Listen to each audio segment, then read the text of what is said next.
Movie के start में हम ऑलमोस्ट 10 साल की छोटी सी प्यारी सी बच्ची को देखते हैं। इस बच्ची का नाम सोफी था, जो कि एक अजाइलम में रहती थी क्योंकि उसके पेरेंट्स की डेथ हो गई थी। सोफी को नींद ना आने की बीमारी थी, इसीलिए वो पूरी रात जागकर गुजारती थी और अजाइलम में फिरती रहती थी क्योंकि उसे पूरी रात ही नींद नहीं आती थी। और हर बच्चे की तरह उसका भी एक डर था कि एक बाबा जी हैं जो रात के अंधेरे में आते हैं और बच्चों को उठा कर ले जाते हैं और फिर वो इन बच्चों को मार कर खा लेते हैं। एक रात जब सब सो रहे होते हैं तब विंडो के पास से उसे बिल्ली की आवाज सुनाई देती है। अब क्योंकि उसे नींद नहीं आ रही थी, इसीलिए उसे देखने के लिए बाहर जाती है। वो जब बालकनी में होती है तो देखती है कि कुछ बिल्लियों ने डस्टबिन को गिरा दिया है। फिर सडन वो देखती है कि बिल्डिंग के पीछे से एक जायंट कहा डस्टबिन को उठाकर उसकी जगह पर रख देता है। इसके बाद बिल्डिंग के पीछे से एक काफी बड़ा जायंट बाहर आता है। सोफी उस जायंट को देख चुकी थी और वो भी सोफी को देख चुका था। उसे देखकर वो डर जाती है और जल्दी से अपने बिस्तर पर चली जाती है, लेकिन वो जायंट विंडो से हाथ अंदर डालकर सोफी को उठा लेता है और उसे अपने साथ ले जाता है। हम देखते हैं कि ये जायंट इंसानों के सामने नहीं आता था और जब उसके रास्ते में कोई इंसान आता था तो वो किसी न किसी तरह खुद को छुपा लेता था और फिर सबकी नजरों से बचते हुए वहाँ से निकल जाता है। फिर वो सोफी को भी अपने साथ लेकर एक दूसरी दुनिया में आ जाता है और ये दुनिया थी जायंट्स की दुनिया, यानी यहाँ पर सिर्फ जायंट्स रहते थे। सोफी देखती है कि ये तो एक काफी बड़ा घर है और वहाँ की हर एक चीज जायंट्स की तरह ही बड़ी थी। सोफी वहाँ से भागने की कोशिश करती है, जिस पर वो जायंट कहता है कि यहाँ से भागने का कोई भी रास्ता नहीं है, इसीलिए तुम यहाँ से कहीं भी नहीं जा सकती। ये सुनकर वो डर जाती है। वो नोटिस करती है कि ये एक बूढ़ा जायंट है। वो जायंट सोफी को एक पैन पर रख देता है और बोलता है कि मुझे बहुत भूख लग रही है, मुझे इतनी भूख लग रही है कि मुझसे वो कंट्रोल ही नहीं हो रही है। सोफी समझ रही थी कि ये जायंट मुझे ही खाने वाला है। वो वहाँ पर और भी जायंट्स की हंसने की आवाजों को नोटिस करती है, इसीलिए वो उस बूढ़े जायंट से पूछती है कि क्या यहाँ पर और भी जायंट्स हैं, जिस पर वो बूढ़ा जायंट कहता है कि जी हाँ, यहाँ पर और भी जायंट्स हैं और वो सारे जायंट्स कैनिबल हैं, यानी वो इंसानों को कच्चा ही खा लेते हैं क्योंकि उन्हें किसी भी इंसान पर तरस नहीं आता और जो भी उनके हाथ लग जाता है वो उस इंसान को निगल जाते हैं। ये सुनकर सोफी और ज्यादा डर जाती है, इसीलिए वो बूढ़े जायंट से पूछती है तो क्या आप भी मुझे खा लेंगे, जिस पर वो बूढ़ा जायंट कहता है कि नहीं, मैं इंसानों को नहीं खाता क्योंकि मैं एक वेजिटेरियन जायंट हूँ, ना कि कैनिबल। और ये बूढ़ा जायंट सिर्फ एक वेजिटेबल ही खाता है जो टेस्ट में बिल्कुल भी अच्छी नहीं थी, लेकिन इसके बावजूद भी वो इंसानों को खाना नहीं चाहता और इससे ये बात जाहिर होती है कि वो एक अच्छा और रहमदिल जायंट है। वो उस बूढ़े जायंट से पूछती है कि अगर आप इंसानों को नहीं खाते तो फिर आप मुझे यहाँ पर क्यों लेकर आए हैं, जिस पर वो बूढ़ा जायंट कहता है क्योंकि तुमने मुझे देख जो लिया था और तुम मेरे बारे में वहाँ पर किसी को बता देती जिससे मेरी जान खतरे में पड़ सकती थी, जिससे इंसानों को हमारा पता चल जाता और वो यहाँ पर आ जाते और बाकी जायंट्स को भी मार डालते और यही वजह है कि मुझे तुम्हें यहाँ पर लाना पड़ा और अब तुम अपनी सारी जिंदगी यहाँ पर मेरे साथ ही गुजारोगी। जिस पर सोफी कहती है कि नहीं, मैं तो यहाँ से भाग जाऊंगी, जिस पर वो बूढ़ा जायंट कहता है कि नहीं, तुम यहाँ से निकलने की गलती भी मत करना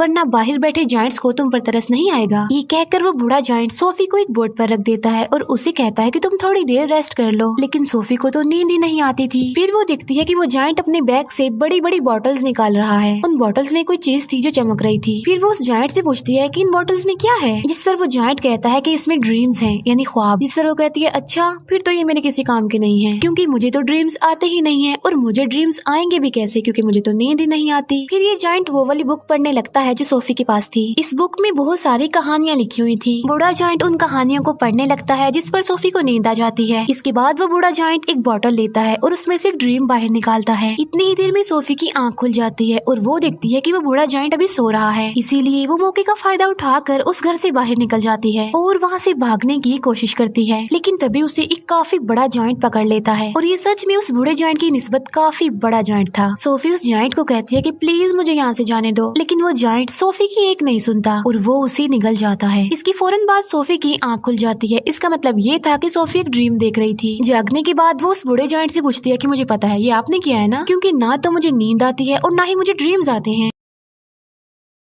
लेकिन आपने ये जो मुझे ड्रीम दिखाया है ये तो बहुत डरावना था। जिस पर वो जायंट कहता है कि मुझे ऐसा करना पड़ा और मैंने ऐसा इसीलिए किया है ताकि मैं तुम्हें ये बता सकूं कि बाहर तुम्हारे लिए कितना खतरा है, इसी वजह से तुम्हारे लिए बेटर होगा कि तुम यहीं पर ही रहो। बूढ़ा जायंट सोफी को समझाता है कि यहाँ पर जो जायंट्स हैं ना वो मुझसे साइज में काफी बड़े हैं और मैं तो उन जायंट्स के सामने कुछ भी नहीं हूँ क्योंकि मैं छोटा सा जायंट हूँ और बूढ़ा भी हूँ। अभी वो लोग बातें कर ही रही थी कि तभी वहाँ पर एक काफी बड़ा जायंट अंदर आ जाता है और वाकई ही ये उस बूढ़े जायंट की निस्बत काफी काफी बड़ा था। वो जायंट आते ही बूढ़े जायंट से पूछता है कि बताओ तुम किससे बात कर रहे थे बोने। अब यहाँ पर सारे जायंट्स बूढ़े जायंट को बोना कहते थे क्योंकि वो साइज में सबसे ही छोटा था। बूढ़ा जायंट जवाब देता है कि नहीं तो मैं तो किसी से बात नहीं कर रहा था। इसी दौरान सोफी भी कहीं पर छुप जाती है। इस बड़े जायंट के हाथ पर चोट लगी थी, इसीलिए वो पट्टी करवाने के लिए बूढ़े जायंट के पास आया था। अब क्योंकि वो जायंट कैनिबल था, इसी वजह से उसे उस घर में से इंसान की खुशबू आती है, इसीलिए वो वहाँ पर पड़ी हर एक चीज को देखने लगता है। तभी सोफी उस सब्जी के अंदर चली जाती है जो वो बूढ़ा जायंट खाता था, और जब वो जायंट उस सब्जी को स्मेल करता है तो उसे उसमें से इंसान की खुशबू आती है। आज से पहले इस जायंट ने कभी भी ये सब्जी नहीं खाई थी, लेकिन आज उसे इस वेजिटेबल में से अच्छी खुशबू आ रही थी, इंसान की खुशबू आ रही थी, क्योंकि उसमें सोफी जो थी, इसीलिए वो जायंट उसे खाने लगता है। ये देखकर वो बूढ़ा जायंट कहता है कि रुको, तुम ये नहीं खा सकते, क्या तुम भूल गए हो कि तुम वेजिटेबल्स नहीं खाते। जिस पर वो जायंट कहता है कि हाँ, मैं ये बात कैसे भूल गया कि मैं तो सब्जियां खाता ही नहीं हूँ। इसीलिए वो सब्जी को फेंक देता है और सोफी की जान बच जाती है। इसके बाद वो जायंट वहाँ से चला जाता है। फिर उस बूढ़े जायंट को कहीं पर जाना था और सोफी उससे पूछती है कि आप कहाँ पर जा रहे हैं, जिस पर वो बूढ़ा जायंट कहता है कि मैं किसी जरूरी काम से जा रहा हूँ। वो पूछती है कि कौन सा जरूरी काम, लेकिन वो उसे कुछ भी नहीं बताता। फिर वो सोफी के काफी फोर्स करने पर उसे बता ही देता है कि मैं ड्रीम्स को पकड़ने जा रहा हूँ। फिर सोफी उसे काफी कहती है कि मुझे भी अपने साथ लेकर जाइए, लेकिन वो उसे अपने साथ नहीं ले जाना चाहता था, क्योंकि बाहर जो जायंट्स सो रहे थे, अगर वो जाग गए, उन्होंने सोफी को देख लिया तो बहुत बुरा होगा। इसी वजह से वो किसी भी किस्म का रिस्क नहीं लेना चाहता था, लेकिन सोफी उसे काफी इंसिस्ट करती है, इसीलिए वो उसे अपने साथ ले जाने के लिए एग्री हो जाता है। जब वो बाहर आते हैं तो देखते हैं कि वो सारे जायंट्स गहरी नींद सो रहे हैं, इसीलिए ये दोनों उनके बीच से ही गुजरना चाहते थे, लेकिन इतनी ही देर में उन सारे जायंट्स की आंख खुल जाती है और वो बूढ़े जायंट को परेशान करने लग जाते हैं कि बोने तुम कहाँ पर जा रहे हो, जिस पर वो कहता है कि मैं तो अपने काम पर जा रहा हूँ। जिस पर वो जायंट्स कहते हैं कि हम नहीं चाहते कि तुम यहाँ से निकल कर बाहर जाओ, इंसानों की दुनिया में जाओ, क्योंकि अगर इंसानों को हमारे बारे में पता चल गया तो हमारी जान खतरे में पड़ जाएगी। वो सारे जायंट्स बूढ़े जायंट को बहुत ज्यादा तंग करते हैं और तभी मौके का फायदा उठाकर सोफी एक गाड़ी में छुप जाती है। लेकिन तभी बूढ़ा जायंट आसमान की तरफ इशारा करके कहता है कि वो देखो, सब देखते हैं कि आसमान पर बादल बने हैं और बारिश होने वाली है। असल में उन सारे जायंट्स को पानी से डर लगता था क्योंकि उन्हें वाटर फोबिया था, और तभी वहाँ पर बारिश होने लगती है और वो सारे जायंट्स जाकर छुप जाते हैं। तब मौके का फायदा उठाकर वो दोनों यानी बूढ़ा जायंट और सोफी वहाँ से चले जाते हैं। वो लोग माउंटेन्स पर चढ़ने लगते हैं। चलते चलते वो बादलों से भी काफी आगे निकल जाते हैं। सोफी कहती है कि यहाँ से तो देखने में ये स्टार्स बहुत ही प्यारे लग रहे हैं। बूढ़ा जायंट कहता है कि मैं तो इनका म्यूजिक भी सुन सकता हूँ। वो बताता है कि मैं इवन दुनिया की हर चीज की आवाज ही सुन सकता हूँ। मैं चींटियों की आवाज सुन सकता हूँ, कीड़े मकोड़ों की आवाज सुन सकता हूँ, इवन मैं ट्रीज की कहानियाँ भी सुन सकता हूँ। मेरे कान इतनी तेज हैं कि दुनिया की हर आवाज को ही सुन सकते हैं। ये सुनकर सोफी कहती है कि मुझे तो यकीन नहीं आ रहा आपकी बातों पर। बूढ़ा जायंट कहता है कि यही सच है बेटा, तुम्हें मानना होगा। इसके बाद वो लोग एक लेक के पास पहुँच जाते हैं, जिसके पास एक काफी बड़ा और खूबसूरत ट्री था। बूढ़ा जायंट पानी में कूद जाता है और उनके साथ सोफी भी कूद जाती है। दोनों फिर लेक के दूसरे किनारे पर पहुँच जाते हैं और ये होती है ड्रीम्स की दुनिया, क्योंकि ड्रीम्स उस ट्री से यहाँ पर कतरों की तरह गिरते हैं और बूढ़ा जायंट इन्हें पकड़ने के लिए ही यहाँ पर आता है। फिर वो दोनों मिलकर बहुत सारे ड्रीम्स पकड़ लेते हैं। इन ख्वाबों में अच्छे और बुरे दोनों ड्रीम्स ही थे। इन ड्रीम्स को पकड़कर फिर ये लोग वापस जाने लगते हैं। ये दोनों अब एक दूसरे के काफी अच्छे फ्रेंड बन गए थे और एक दूसरे के साथ काफी खुश थे।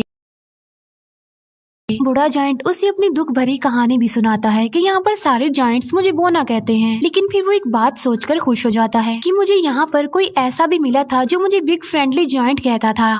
ये सुनकर सोफी कहती है तो आज से मैं भी आपको बिग फ्रेंडली जायंट यानी BFG ही कहूंगी। ड्रीम्स पकड़ने के बाद ये लोग सिटी में घूमते फिरते हैं, जहाँ पर बच्चे अपने अपने घरों में सो रहे होते हैं और बिग फ्रेंडली जायंट यानी BFG उन्हें नींद में बहुत अच्छे अच्छे ड्रीम्स देता है ताकि लोगों को उनके ड्रीम्स में खुशियाँ मिल सके। यहाँ पर हम ये जान पाते हैं कि BFG एक बहुत ही अच्छे दिल का जायंट है जो ड्रीम्स की दुनिया से ड्रीम्स ला कर लोगों को देता है ताकि सोते हुए ही सही ये उन लोगों की जिंदगियों में खुशियाँ तो ला सके। सोफी पूछती है कि ड्रीम्स के बारे में आपको क्या आपके पेरेंट्स ने बताया था, जिस पर वो जायंट यानी BFG कहता है कि जायंट्स के पेरेंट्स नहीं होते। फिर वो BFG से उसकी एज पूछती है कि आपकी उम्र कितनी है। BFG जवाब देता है कि जितनी उम्र इस दुनिया की है उतनी ही मेरी है, यानी जब से ये दुनिया बनी थी तब से ये जायंट्स भी बन गए थे, लेकिन ये इस दुनिया में ही इंसानों से छुप कर रहते हैं दीवारों के पीछे। फिर वो दोनों वापस जाने लगते हैं। सोफी अचानक पूछती है कि मेरा ब्लैंकेट कहाँ पर है। असल में सोफी का ब्लैंकेट जायंट्स की दुनिया में ही रह गया था और इस बात की वजह से BFG परेशान हो जाते हैं, इसीलिए वो सोफी को कहते हैं कि अब मैं तुम्हें अपने साथ नहीं ले जा सकता, क्योंकि अब तक उन जायंट्स को पता चल गया होगा कि मेरे साथ कोई इंसान भी है। और यहाँ पर BFG सोफी को एक बात बताता है कि बहुत सालों पहले मुझे एक बच्चा मिला था और वो भी इतना ही प्यारा और इनोसेंट था जितनी कि तुम हो, और तुम्हारी तरह उसने भी मुझे देख लिया था। इसी वजह से मैं उस बच्चे को भी जायंट्स की दुनिया में ले गया और उसी बच्चे ने मुझे पढ़ना सिखाया। और ये जो जैकेट तुमने पहन रखी है ये मेरे उसी मासूम छोटे से फ्रेंड की है, लेकिन इससे पहले कि मैं उस बच्चे को उसकी दुनिया में वापस लेकर आता काफी देर हो चुकी थी। और मैं बिल्कुल ये नहीं चाहता कि जो उस बच्चे के साथ हुआ है, मेरे उस दोस्त के साथ हुआ है, वो तुम्हारे साथ भी हो, क्योंकि तुम भी तो मेरी एक दोस्त ही हो ना। इसीलिए वो सोफी को वहीं पर छोड़कर वहाँ से जाने का फैसला करता है। हालांकि सोफी उन्हें काफी मना करती है यहाँ रुकने पर और उसके साथ चलने की जिद करती है, लेकिन वो जायंट इस बार उसकी बात नहीं मानता। तब BFG उसे अजाइलम में छोड़कर वहाँ से जाने लगता है। अब क्योंकि सोफी वहाँ पर रुकना नहीं चाहती थी, इसीलिए वो बालकनी से कूद जाती है, क्योंकि उसे पता था कि BFG उसे बचा लेंगे। और होता भी ऐसा है, BFG उसे बचा लेता है और इसीलिए ना चाहते हुए भी उसे सोफी की बात माननी पड़ती है। इसी वजह से वो उसे जायंट्स की दुनिया में दोबारा से ले आता है, जहाँ पर बाकी जायंट्स पहले ही उन लोगों के लिए वेट कर रहे थे, क्योंकि सारे जायंट्स जान चुके थे कि बूढ़े जायंट के पास कोई इंसान है। इसीलिए सारे जायंट्स अब जानना चाहते थे कि वो इंसान कौन है, कहाँ पर है। इसीलिए वो ब्लैंकेट की खुशबू की मदद से BFG के घर को चेक करते हैं और सारे सामान की तोड़ फोड़ कर देते हैं, लेकिन BFG उस ब्लैंकेट को जला देता है जिसमें सोफी की खुशबू थी। फिर वो उन सारे जायंट्स को अपने घर से जाने के लिए बोलता है। सोफी वहाँ दीवार पर लगी एक पिक्चर को देखती है जो कि प्रिंसेस की पिक्चर थी। उस पिक्चर को देखकर सोफी को एक आइडिया आता है और वो BFG को कहती है कि आप प्रिंसेस के लिए एक ड्रीम बनाएं और उस ड्रीम में आप ये बताना कि जायंट्स की एक दुनिया पाई जाती है इसी दुनिया में, और वो सारे जायंट्स इतने खतरनाक हैं कि बच्चों को मारकर खा लेते हैं, और इसी ड्रीम में आप हम दोनों को भी शामिल कर लेना ताकि जब हम प्रिंसेस के सामने जाएं तो वो हमें पहचान ले। ये सुनकर BFG ऐसा ही करता है और वो जायंट्स की दुनिया में रहने वाले सारे जायंट्स का एक ड्रीम बनाता है और वो उस ड्रीम में खुद को और सोफी को भी डाल देता है और साथ साथ वो सिटी की बहुत सारे मिसिंग बच्चों को भी डाल देता है। फिर वो उस ड्रीम को लेकर प्रिंसेस के घर के पास चले जाते हैं और ये प्रिंसेस की नींद में वो ड्रीम डाल देते हैं और प्रिंसेस वो सब कुछ देख लेती है जो ये प्रिंसेस को दिखाना चाहते थे। प्रिंसेस की जब आंख खुलती है तो वो बहुत ज्यादा डरी हुई होती है, क्योंकि ये एक डरावना ड्रीम था, क्योंकि जायंट्स बच्चों को खा रहे थे। प्रिंसेस इस ड्रीम के बारे में अपने केयर टेकर को भी बताती है, जिस पर वो केयर टेकर कहती है कि आप फिक्र मत कीजिए, ये आपका सिर्फ एक डरावना ड्रीम था। लेकिन जब वो न्यूज़पेपर पढ़ती है तो कहती है कि ये तो बहुत अजीब बात हो गई, क्योंकि कल रात बहुत सारे बच्चे मिसिंग हो गए थे अपने अपने घरों से और ये सेम वैसा ही हुआ है जैसा आपने ड्रीम देखा है।